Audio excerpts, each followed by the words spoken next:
नमस्कार प्यारे साथियों, कैसे हैं आप सभी। आई होप आप सब अच्छे होंगे। तो दोस्तों, हमारा जो टॉपिक चल रहा था वो टॉपिक था कैलेंडर। ठीक है, कैलेंडर के बारे में अब तक हमने पता किया था कि किस तरह से कोई मंथ है वो एक दूसरे के समान होते हैं। क्या कोई एक दूसरा मंथ भी पहले किसी आने वाले जो पहले मंथ चला गया है क्या उसके समान हो सकता है। तो हमने इन सब चीज़ों के बारे में पता किया था। और जो एक कोड जनरेट किया जाता है यहाँ पर 144 025 036 146, उस कोड को किस तरह से जनरेट किया जाता है, तो इन सब चीज़ों के बारे में डिटेल से हमने पिछले वीडियो के अंदर पढ़ा था। चलिए हम आज स्टार्ट करते हैं। आज हम देखते हैं कि क्या जिस तरह से एक मंथ दूसरे मंथ के सेम होता है, क्या उसी प्रकार कोई साल भी दूसरे साल के समान होता है, या अगर होता भी है तो वो क्यों होता है और कैसे होता है। इन सब चीज़ों के बारे में आज हम चर्चा करने वाले हैं। ठीक है, तो देखिएगा, एक पूरे साल की हम यहाँ पर जो बात कर रहे हैं वो बात कर रहे हैं सामान्य ईयर की। किस साल की बात कर रहे हैं? सामान्य साल की बात कर रहे हैं। ठीक है, और सामान्य साल के अंदर आप सभी को विदित है कि कितने दिन होते हैं? 365 दिन होते हैं। ठीक है, अगर मैं ओवरऑल 365 दिन, सारा खेल यहाँ पर कैलेंडर में जो होता है वो हमेशा होता है विषम दिनों का। किस चीज़ का होता है? विषम दिनों का खेल होता है। ठीक है, क्योंकि मोस्ट ऑफ हमें कैलेंडर के अंदर जो सवाल पूछा जाता है वो ये पूछा जाता है कि कौन से दिन कौन सा वार होगा। ज़्यादातर यही सवाल पूछा जाता है। ठीक है, और सवाल से रिलेटेड जब दिन से रिलेटेड जब भी कोई सवाल आता है तो हमें हमेशा किसकी ज़रूरत पड़ती है? विषम दिनों की आवश्यकता पड़ती है। ठीक है, अब टोटल अगर हम एक साल की बात करें और एक साल के अंदर विषम दिन कितने होंगे? अब विषम दिनों से मतलब है कि जहाँ तक 7 का भाग पूरा पूरा चला जाए। और 7 का भाग पूरा पूरा क्यों चला जाए वो हम इसलिए फाइंड आउट करते हैं क्योंकि हमें पता करना होता है कि पूरे एक साल के अंदर कितने 7 जो पीरियड है वो ख़त्म हो चुके हैं, उसके बाद में कितने ऐसे दिन बच गए जिन्होंने 7 दिन कंप्लीट नहीं किए हैं, उनको कहा जाता है विषम दिन। तो यहाँ पर 365 के अंदर 7 दिन निकालने हैं, तो हम सीधी सी बात है इसके अंदर क्या करेंगे? इसके अंदर हम 7 का भाग दे देंगे। जब 7 का भाग देंगे तो ये भाग जाएगा कहाँ तक? यहाँ तक जाएगा। ठीक है, और शेष फल हमारे पास क्या बचेगा? 1 बचेगा। हमें ये मतलब नहीं है कि ये भाग कहाँ तक जाता है, कितने तक जाता है, उससे कोई मतलब नहीं है। हमें सिर्फ मतलब किससे है? जो आपका शेष बचता है। क्योंकि 7 से जहाँ जहाँ तक भाग चला जाता है इसका मतलब इसने सप्ताह कंप्लीट कर लिया है। अब जो बाकी का जो 1 दिन बच गया, उस 1 दिन को कहा जाता है विषम दिन, क्योंकि ये 1 दिन ऐसा दिन है जिसने अपना सप्ताह कंप्लीट नहीं किया है, इसीलिए इसको कहा जाता है विषम दिन। तो अगर हम पूरे साल की बात करें तो पूरे साल के अंदर हमारे पास 365 दिनों में कितने विषम दिन निकल करके आते हैं? 1 विषम दिन निकल करके आता है। अब 1 विषम दिन से मतलब क्या है यहाँ पर वो समझिएगा। ठीक है, अब देखिएगा, अगर मैं बात करूं 1 जनवरी, किस चीज़ की? 1 जनवरी 2001 की बात करूं और मैं आपसे कहूं कि उस दिन क्या है? रविवार है। क्या कौन सा वार है? रविवार है। ठीक है, तो यहाँ पर आपको पता करना है कि 31 दिसंबर, कौन सा दिन? 31 दिसंबर 2001 को कौन सा दिन होगा? तो यहाँ पर आपको देखना होगा कि विषम दिन 1 है, इसका मतलब 1 दिन से आगे बढ़ाना है। तो कहने का मतलब 31 दिसंबर 2001 को कौन सा वार रहेगा? रविवार रहेगा। कौन सा रहेगा? यानी कहने का मतलब आप समझिएगा कि कोई भी सामान्य ईयर, सामान्य जो साल होता है, उसका पहला दिन और उस साल का अंतिम दिन हमेशा ही क्या रहते हैं? समान रहते हैं। फिर से सुनिएगा, किसी भी सामान्य साल का पहला दिन और अंतिम दिन हमेशा क्या होते हैं? समान होते हैं। ठीक है, अब जैसे ही हम इसके बाद में नेक्स्ट 1 जनवरी 2002 की अगर बात करें कि 1 जनवरी किससे स्टार्ट होगा, तो देखिएगा हमारे पास यहाँ पर विषम दिन कितने आ रहे हैं? 1 आ रहे हैं। और वैसे भी हमें पता है जब 31 दिसंबर को रविवार है तो सीधी सी बात है नेक्स्ट जो डे होने वाला है वो कौन सा होने वाला है? सोमवार होने वाला है। कौन सा होने वाला है? सोमवार। तो कहने का मतलब नेक्स्ट ईयर जो होता है सामान्य ईयर, वो कितने दिनों से आगे बढ़ता है?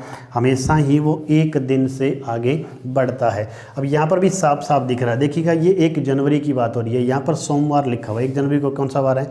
सोमवार। और नेक्स्ट ईयर की 1 जनवरी को देखिए कौन सा वार है? मंगलवार। ये नेक्स्ट ईयर स्टार्ट हो चुका है और इसकी जो मंगलवार से स्टार्ट हो रहा है, इसका मतलब कितने दिन से आगे बढ़ रहा है? ये 1 दिन से आगे बढ़ रहा है। ठीक है, तो आई होप आप सबको ये बातें समझ में आई होंगी। ठीक है, इसके बाद में हम देखिए चलते हैं कि अगर इस सामान्य ईयर की जगह अगर यहाँ पर लीप ईयर होता, कौन सा ईयर होता? लीप साल होता है या लीप वर्ष होता। ठीक है, तो उस कंडीशन में क्या होता? देखिए, कोई भी लीप साल या लीप वर्ष कब होता है? जब उसके अंदर 1 दिन बढ़ जाए, यानी फरवरी कितने दिनों की हो जाए? 29 दिनों की हो जाए। क्योंकि किसी भी लीप ईयर के अंदर टोटल दिनों की जो संख्या होती है वो कितनी होती है? 66 होती है। कितनी होती है? 66। 1 दिन एक्स्ट्रा उसके अंदर जुड़ता है। और वो क्यों जुड़ता है वो भी मैं आपको किसी नेक्स्ट वीडियो के अंदर बताऊंगा कि हर साल 6-6 घंटे मिल करके 4 सालों बाद में एक 24 घंटे का टाइम पीरियड कंप्लीट कर लेते हैं। उसके बाद में ये 366 दिन का एक नया साल बनता है, जिसको हम क्या कहते हैं, लीप वर्ष या लीप ईयर कहते हैं। ठीक है, अब देखिए इसके अंदर होगा क्या। अब 29 दिन है, इसका मतलब यहाँ पर हमने लिख रखा है विषम दिनों की संख्या। फरवरी के अंदर विषम दिनों की संख्या हमें कितनी दिख रही है, 0। जबकि जैसे ही यहाँ पर 29 दिन हो जाते हैं तो यहाँ पर विषम दिनों की संख्या कितनी हो जाएगी, 1 हो जाएगी। कहने का मतलब अब जो ये सोमवार से लेकर के अब कोई भी जो लीप ईयर होता है, उस लीप ईयर का पहला दिन का मतलब 1 जनवरी और उसका लास्ट दिन का मतलब 31 दिसंबर, ये कभी भी दोनों सेम नहीं होते हैं। सामान्य ईयर के अंदर ये दोनों क्या रहते हैं, समान, लेकिन लीप ईयर के अंदर ये दोनों समान नहीं रहते हैं। उसके पीछे रीज़न क्या होता है, देखिएगा। अब 366 के अंदर अगर हम 7 का भाग दें तो ये भाग कहाँ तक जाएगा, यहाँ तक जाएगा, फिर 1 बचेगा, फिर यहाँ तक जाएगा। उसके बाद में हमारे पास जो शेष फल बचता है वो कितना बचता है, 2 बचता है। तो कहने का मतलब क्या है, सुनिएगा कि जब ये नेक्स्ट ईयर स्टार्ट होगा, कोई भी लीप ईयर जब अगले साल में स्टार्ट होता है तो वो कितने दिन से आगे बढ़ जाएगा, 2 दिन से आगे बढ़ जाएगा। अब देखिएगा यहाँ पर हमने देखा था सामान्य ईयर के अंदर कि कोई भी 1 जनवरी है वो सोमवार से स्टार्ट हो रहा है, तो इसका मतलब नेक्स्ट ईयर की जो जनवरी है वो किससे स्टार्ट हो रही है, मंगलवार से। लेकिन वहीं अगर हम किसी लीप ईयर की बात करेंगे तो लीप ईयर कितने दिन से आगे बढ़ जाएगा, 2 दिन से आगे बढ़ जाएगा। अगर ये सोमवार से स्टार्ट हो रहा है तो नेक्स्ट ईयर अगर कोई जो ईयर होगा लीप ईयर की अगर हम बात करें तो ये किससे स्टार्ट होगा, ये स्टार्ट होगा बुधवार से, ना कि मंगलवार से। किससे स्टार्ट होगा, बुधवार से।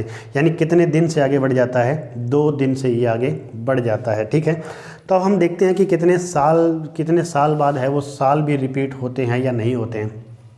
तो आप सभी को ये चीज़ें आई होप समझ में आई होंगी। ठीक है, तो देखिएगा अब हम बात करते हैं कि कोई भी साल आगे कैसे बढ़ता है या कोई भी साल रिपीट होता कैसे है, उसके पीछे क्या रीज़न होता है। ठीक है, सबसे पहले हम बात करते हैं, एक एग्जाम्पल के थ्रू समझते हैं। हम यहाँ पर साल लेकर के चलते हैं 2001। कौन सा साल, 2001। और हमें ये किससे स्टार्ट कर देते हैं, सोमवार से। देखिएगा ये हमने ऐसे ही अपनी मर्ज़ी से स्टार्ट कर दिया। ठीक है, कौन सा साल, 2001 साल है और ये किससे स्टार्ट कर रहे हैं, हम सोमवार से स्टार्ट कर रहे हैं। ठीक है, ये हमने स्टार्ट यहाँ पर कर दिया। अब इसके बाद में अगर मैं बात करूँ 2002 की, कौन से साल की, 2002 की। हमें पता है ये सामान्य ईयर, और सामान्य ईयर कितने दिन से आगे बढ़ता है, 1 दिन से आगे बढ़ता है। 1 दिन से आगे बढ़ता है तो इसका मतलब ये कौन से किस दिन से स्टार्ट होगा, मंगलवार से स्टार्ट होगा। ठीक है, वहीं अगर मैं बात करता हूँ 2003 की, 2003 फिर से हमें पता है ये लीप ईयर, सामान्य ईयर, और सामान्य ईयर कितने दिन से आगे बढ़ता है, 1 दिन से। तो अब की बार जो हमारा साल स्टार्ट होगा वो किससे होगा, ये सारी जो बातें हो रही है वो साल का जो स्टार्टिंग डे होता है 1 जनवरी, उस चीज़ की बात हो रही है। ठीक है, नेक्स्ट ईयर की अगर हम बात करें 2004 आता है। ठीक है, 2004 भी एक लीप ईयर है, लेकिन ये सामान्य ईयर से आगे बढ़ रहा है। इसका मतलब यहाँ पर कितने दिन से आगे बढ़ेगा, 1 दिन से। 1 दिन से अगर आगे बढ़ता है तो ये किससे स्टार्ट होगा, गुरुवार से स्टार्ट होगा। ठीक है, अब यहाँ पर बात आती है 2005 की। ठीक है, अब 2005 की बात आती है तो हमें पता है ये कौन सा ईयर है, लीप ईयर है। और लीप ईयर के अंदर फरवरी कितने दिनों की होती है, 28 दिनों की। इसका मतलब ये नेक्स्ट ईयर कितने दिन से आगे बढ़ेगा, तो ये 2 दिन से आगे बढ़ेगा। ये आपको विशेष तौर से ध्यान में रखना है। ठीक है, अब 2 दिन से आगे बढ़ाएंगे तो यहाँ पर 1 दिन स्किप हो जाएगा, यानी इसके बाद में जो शुक्रवार आता है वो नहीं आएगा। नेक्स्ट कौन सा डे आएगा, शनिवार आएगा। कौन सा आएगा, शनिवार आएगा। ठीक है, इसके बाद की अगर हम बात करें 2006 की, 2006 के अंदर किस दिन से स्टार्ट होना चाहिए, तो फिर से एक सामान्य ईयर है और कितने दिन से स्टार्ट होगा, 1 दिन से। अगर हम बात करते हैं 2007 की, तो 2007 किससे स्टार्ट होगा, सोमवार से स्टार्ट होगा, क्योंकि ये फिर से सामान्य ईयर कितने दिन से आगे बढ़ेगा, 1 दिन से। देखिए थोड़ी सी आपको कठिनाई होगी बार बार ये सब चीज़ें करने में, लेकिन एक बार ये सिर्फ समझाने के लिए आपको। ठीक है, ऐसा नहीं है कि पेपर में इस टाइप से कोई सवाल पूछा जाता है, बस आपका क्लैरिफिकेशन करने के लिए कि आपको कोई रट्टाफिकेशन ना करनी पड़े, आपको सारी चीज़ें आसानी से समझ में आ जाए कि आखिर ये ऐसी चीज़ें होती क्या है, साल रिपीट होते क्यों हैं। ठीक है, 2008 की मैं बात करूँ तो ये फिर से कितने दिन से रिपीट होगा, 1 दिन से। और 1 दिन से रिपीट होगा तो ये नेक्स्ट ईयर आगे बढ़ेगा तो ये मंगलवार आ जाएगा। ठीक है, अब 2009 की बात करूँ, 2009 की अगर मैं बात करता हूँ तो आप देखिएगा ये कितने दिन से रिपीट होगा, 2 दिनों से, क्योंकि 2008 फिर से क्या आ गया, लीप ईयर आ गया। मंगलवार से बुधवार को स्किप करना है और डायरेक्ट हमारे पास क्या आएगा, गुरुवार आएगा। ठीक है, अब इससे नेक्स्ट हम आगे फिर से बढ़ते हैं। अब की बार हम बात करते हैं सॉरी 10 की, 2010 है वो किससे स्टार्ट होगा, फिर से एक दिन आगे से स्टार्ट होगा। एक दिन आगे से जब स्टार्ट होगा, देखिए हमें ये सिर्फ 14 या 15 साल के लिए लिखना है, सारा नहीं लिखना है हमें। आप ये मत सोचिएगा कि लंबा एक पूरा बोर्ड भर जाएगा, हमें पूरा करना होगा, नहीं, हमें सिर्फ 13-14 साल का लिखना है। उसके बाद में साल है वो ऑटोमेटिक रिपीट होना स्टार्ट हो जाते हैं। बस आपको ये समझना है, लॉजिक समझना है कि आखिर ऐसा होता क्यों है, ठीक है। गुरुवार के जस्ट अगर हम बात करें तो नेक्स्ट जो दिन आता है वो कौन सा आता है, शुक्रवार आएगा। कौन सा दिन आएगा, शुक्रवार, ठीक है। अब शुक्रवार से स्टार्ट होगा। 2000 अगर मैं 11 की बात करूं तो ये किससे स्टार्ट होगा, फिर से एक सामान्य ईयर, और सामान्य दिन कितने साल से बढ़ता है, एक दिन से बढ़ता है। जब 2011 की मैं बात करूं तो ये कौन से दिन से स्टार्ट होगा, ये स्टार्ट होगा शनिवार से, ठीक है। इसके जस्ट बाद में अगर मैं 2012 की बात करता हूं, 2012 किससे, फिर से एक दिन आगे बढ़ेगा, और एक दिन आगे बढ़ेगा तो ये किससे स्टार्ट होगा, रविवार से, ठीक है। चलिए हम यहीं तक की टोटल बात करते हैं। अब आप समझिएगा कि साल क्या रिपीट होते हैं या नहीं होते हैं। अब आपको यहाँ पर दिख रहा है कि 2001 है वो किससे स्टार्ट हो रहा है, सोमवार से स्टार्ट हो रहा है।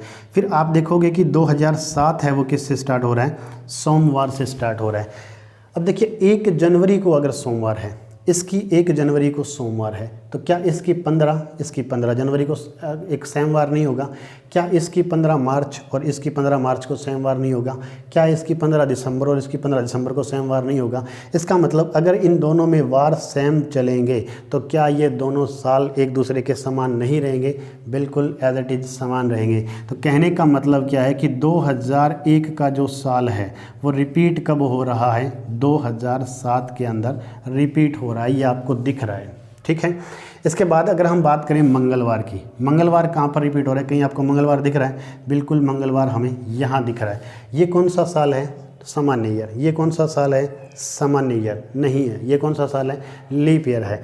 तो कहने का मतलब ये सामान्य साल है, ये लीप ईयर है। ये 28 फरवरी तक तो सेम चलेगा, ये दोनों साल क्या होंगे, 28 फरवरी तक तो सेम चलेंगे।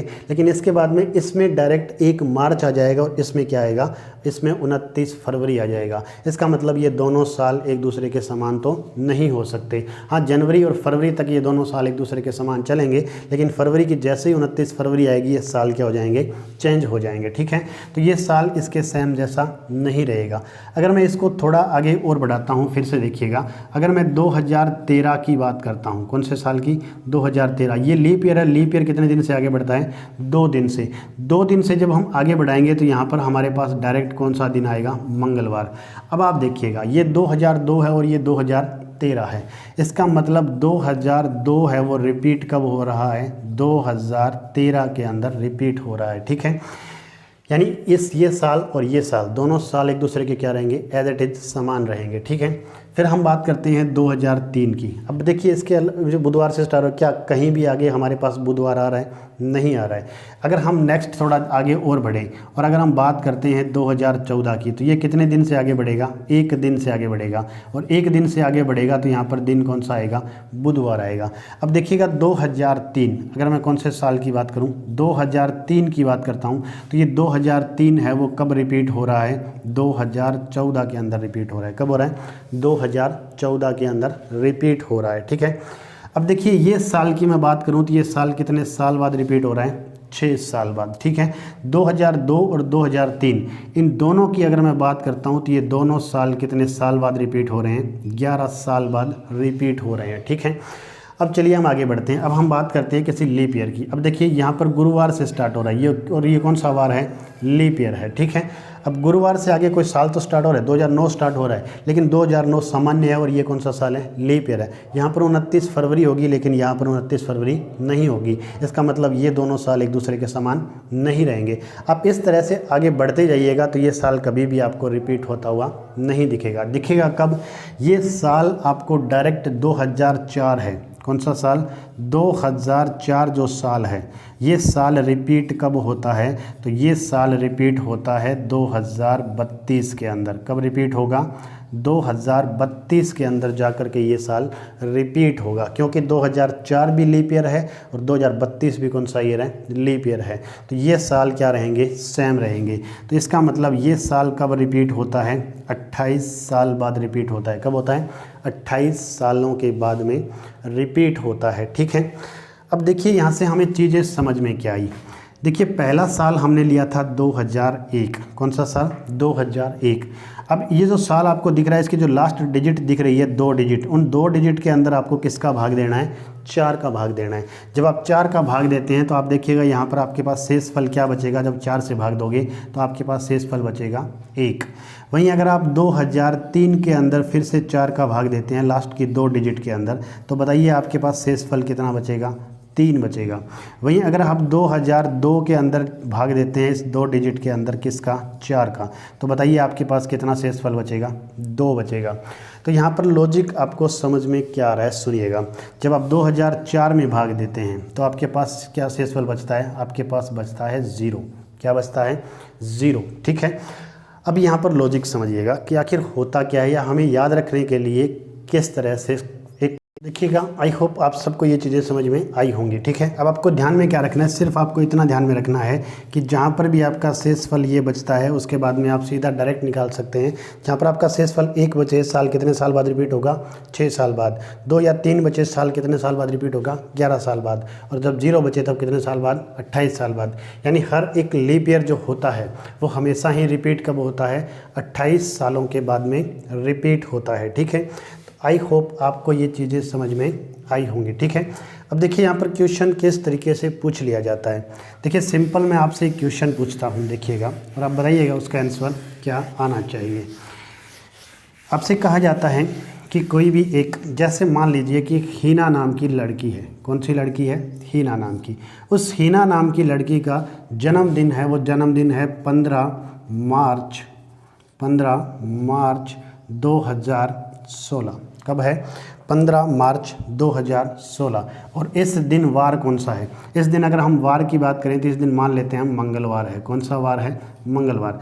जब हीना का जन्म होता है तो उस वक्त क्या करते हैं? पंडित जी उसकी एक कुंडली निकालते हैं और वहाँ पर वो कहते हैं कि इस हीना के अंदर ये मतलब जो वास्तु दोष है कुछ इस टाइप का सिस्टम है कि इनका जन्मदिन आप जब भी बनाओ, जब भी इनका जन्मदिन मनाओ उस दिन 15 मार्च के साथ साथ में आपका दिन भी कौन सा होना चाहिए? मंगलवार होना चाहिए। यानी आपका वार भी उस डेट के साथ साथ में सेम मैच करना चाहिए, अदर देन आपको जन्मदिन नहीं मनाना है।